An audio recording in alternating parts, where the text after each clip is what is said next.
I'm Vincent Laforet. I'm a filmmaker and photographer based out of Los Angeles in New York City. About a year ago, I was asked to illustrate an article for Men's Health magazine about the psychology of coincidence.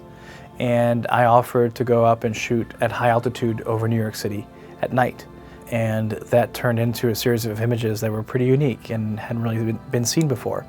And what was amazing about it was not only the number of people that were reacting, but how viscerally they were reacting. And it wasn't just the geeks, and it wasn't just the photographers. It was the grandmothers, the uncles, the dentists, the real estate agents. So I knew we'd struck some really visceral chord somewhere. And the next thing you know, I've been working on a project titled Air for about 1 year. It's increasingly difficult to find something different these days. So that when you discover something that you've never seen before with your own eyes, let alone captured by someone else, you kind of get, the goosebumps, if you will. And you know you've kind of discovered something special. There's that genuine feeling of discovery, which is pretty rare. When you're up in the air, it's a tremendous ballet between what you need, what the pilot needs to do, and what air traffic control allows you to do. It involves a lot of pre-planning and really being ahead of the game. I have to communicate 30 to 45 seconds prior to the shot to 2 or 3 people what it is I'm looking to do. I'll research the general history and the architectural history as well of the city to find out what the important landmarks are, but also for a city like Barcelona, why it's designed the way it is, for example. It's called the I-example, the way that all these buildings are built with a central court and close by each other to defend themselves. Also, we do a lot of research on Google Maps and Apple Maps in 3 dimensions. We draw up flight plans. We get clearances that sometimes take weeks or months. It's a lot of work.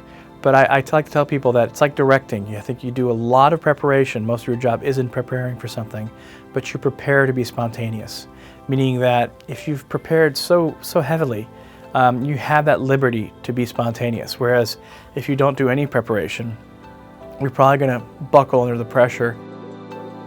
The new challenges on this assignment involved going up at night and at very high altitude. It's not something helicopters generally do. So we bring a lot of lenses up with us. We bring, in this case for nighttime, a lot of prime lenses. Everything from a 14 to a 24-1.4, 50-1.2, 85-1.2, 135 f2, 200 f2, because you can't use a darker zoom lens. Even though the lenses are amazing, they're just 1 or 2 stops too dark. So we're really pushing the technical limit of what a camera can do.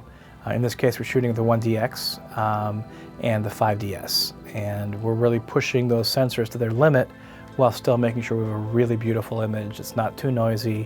One of the issues with aerial photography is it's when you shoot a wide angle, the person doesn't know where to look. There's no foreground element. So with a tilt shift lens, what you're doing is using a lens that was pretty much meant for architecture, and you're rotating the front lens element. And wherever the focal plane and the sensor plane intersect is in focus, and everything else goes out of focus. And it gives it kind of like a dollhouse or a diorama effect, a little bit surreal.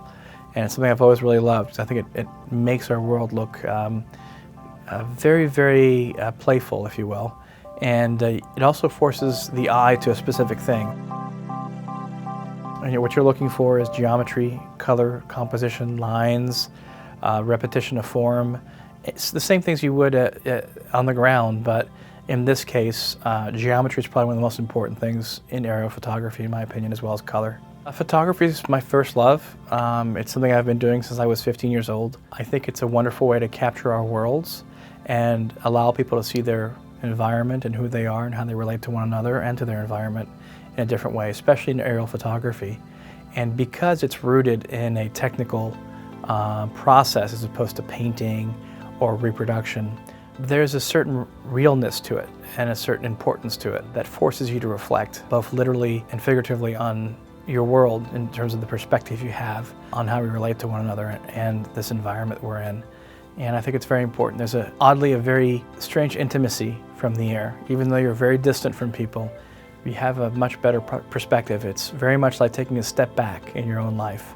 It's a good thing to do, and it gives you a better bearing on where things stand and where they are and perhaps where they're going.